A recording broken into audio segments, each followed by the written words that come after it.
सुनी सुनी उद्धव की एक है कहानी कान, को ठहरानी को था नहीं को थिरानी है।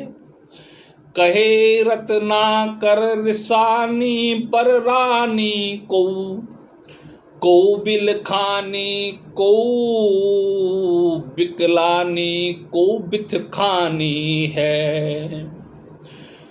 को स्वेद सानी को भरी द्रग पानी रही।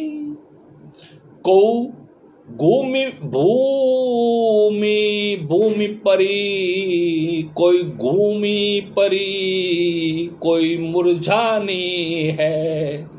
को शाम शाम के बहक बिललानी को कोमल कले करे जी थाम सहम सुखानी है। वही पूर्वत प्रसंग के अंतर्गत हम बात करते हैं कि भगवान श्री कृष्ण अपने मित्र उद्धव को जब मथुरा से ब्रज गोपिकाओं के पास अपना संदेश लेकर के भेजते हैं, तो उस संदेश को सुनकर के गोपिकाओं की क्या दुर्दशा होती है। क्योंकि हमने पूर्व पद के अंतर्गत पढ़ा अभी, क्योंकि उद्धव उनसे योग की बात करते हैं,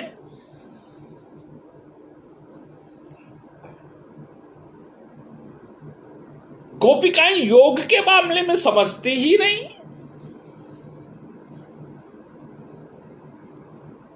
क्योंकि जिन गोपिकाओं ने साक्षात परम ब्रह्म को अपने सामने देखा हो, चलते हुए, घूमते हुए, स्पर्श करते हुए, खेलते हुए, खाते हुए, माखन चुराते हुए, डोलते हुए, लीलाएं करते हुए, वो गोपिकाएं, अबलाएं, सामान्य महिलाएं, जिन्होंने कृष्ण को अपना पुत्र मान रखा था, वो सब योग को क्या समझे। तो उद्धव से कहती है कि उद्धव, हम योग के नहीं, हम योग के योग्य नहीं है, हम योग को नहीं समझते। तुम जाओ अपने योग को लेकर के अपने घर पर, हम योग को क्या समझे।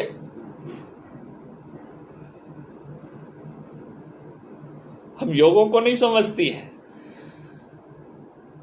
हमको क्या मालूम कि भस्म कैसे रमाई जाती है, कैसे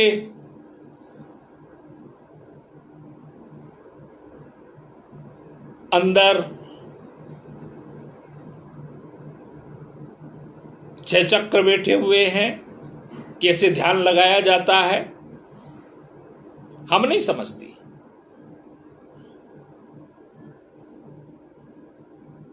ये बात कहकर उद्धव के ने कहने योग कहानी को सुनकर उद्धव को योग की बात नहीं करनी चाहिए थी। एक है कहानी कान, जो उद्धव सुनी सुनी उद्धव की एक है कहानी कान, उद्धव के न कहने योग्य कहानी को सुनकर गोपियों की जो दुर्दशा हुई उसका चित्रण इस पद्यांश में किया गया है। उद्धव के द्वारा न कहने योग्य कहानी अर्थात योग्य संबंधी ऐसा ही एवं निष्ठुर संदेश अपने कानों से सुनकर गोपियों की दशा अत्यंत दुखमय हो गई। को ठहरानी को था नहीं थिरानी है। उनमें से कोई कृष्ण के वियोग मिलान पाने के भय से थरथर कांपने लगी, कोई उद्धव के संदेश को सुनकर स्तब्ध हो गई, कोई स्थान पर स्थिर खड़ी हो गई। तो कवि रत्नाकर कहते हैं, रिसानी बर्रानी को कि निष्ठुर संदेश को सुनकर कोई क्रोधित हो गई,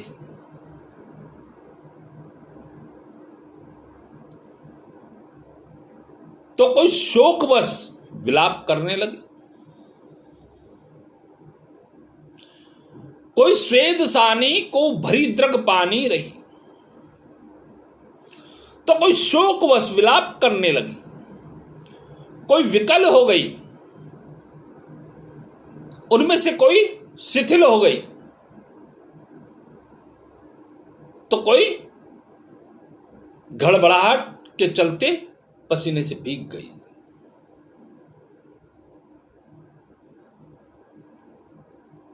तो कोई कृष्ण के वियोग में दुख में रोने लगी, को भरी द्रग पानी, को भूमि भूमि परी भूमि मुरझानी।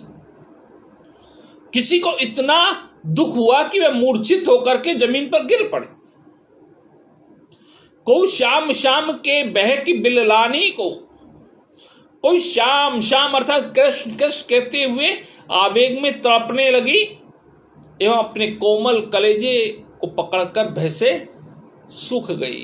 कोमल कलेजे थाम सहमी सुखानी है, सूख गई।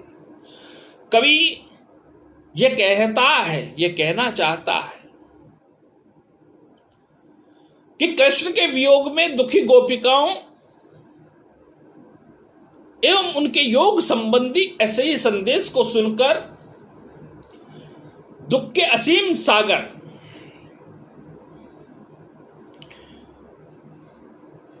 दुख के असीम सागर में डूब गई सब गोपिकाएं एवं वे अपने दुख को नियंत्रित करने में बिल्कुल असमर्थ हो गई, बड़ी परेशान हो गई। गोपियों के आंतरिक एवं बाह्य दुर्दशा का चित्रण उद्धव जी ने यहां किया है विप्रलंब संगार के द्वारा।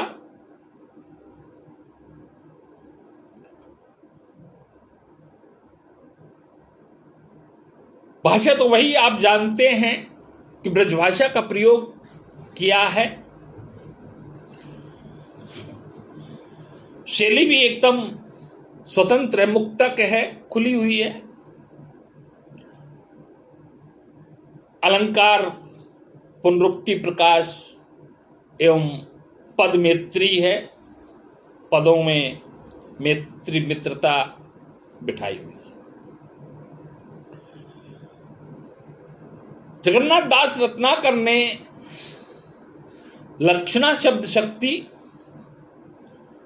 मनहरण छंद, समय्या छंद और प्रसाद गुण का प्रयोग इस पद के अंतर्गत किया है।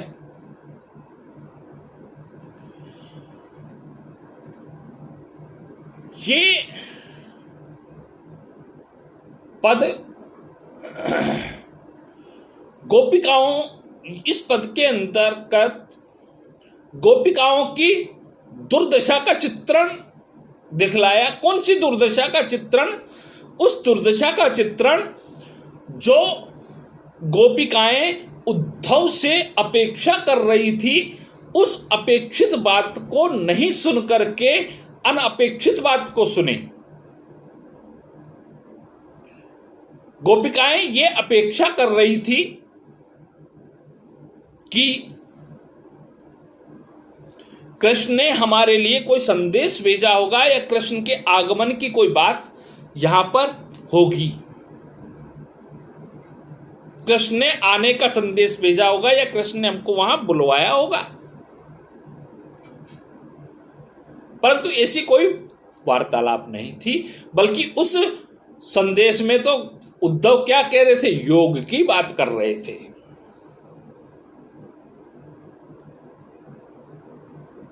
इसलिए